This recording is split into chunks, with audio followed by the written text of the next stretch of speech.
பாருங்க. கூற்று ஏ பாருங்க. பிறரிடம் பொருள் வாங்குவது நல்ல வழி என்று கூறினாலும் அது தீமையானது. காரணம் ஆர் பாருங்க. ஆனால் பிறருக்கு ஈகை செய்வதால் மேலுலகமும் கிடைக்கும். இதில் பார்த்தோன்னா எது சரியான விடைன்னு தேர்ந்தெடுங்க. ஓகேங்களா. கூற்று ஏ பாருங்க.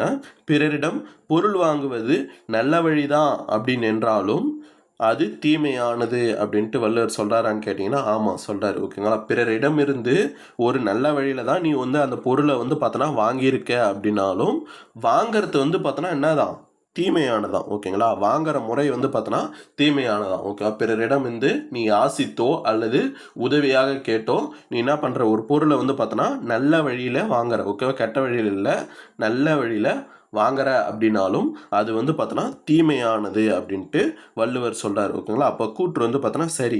காரணம் பாருங்க. ஆனால் பிறருக்கு ஈவை செய்வதால் மேலுலகமும் கிடைக்கும். ஓகேவா. அப்படின்னு வள்ளுவர் சொல்கிறாரான்னு கேட்டிங்கன்னா அப்படி சொல்லலை. பிறருக்கு ஈகை செய்வதால் என்ன பண்ணணும், மேலுலகமும் கிடைக்காது என்று சொன்னாலும் மேலுலகமும் கிடைக்காது. ஓகேவா. மேலுலகம் பார்த்தோன்னா கிடைக்காது என்று சொன்னாலும் என்ன பண்ணணுமா, கொடுக்கணுமா, ஒருத்தருக்கு பார்த்தோன்னா ஈகை செய்யணும் அப்படின்ட்டு வள்ளுவர் சொல்கிறாரு. ஓகேங்களா. பிறருக்கு ஈகை செய்வதால் நம்மளுக்கு பார்த்தோன்னா மேலுலகம் கிடைச்சிட போகிறது கிடையாது.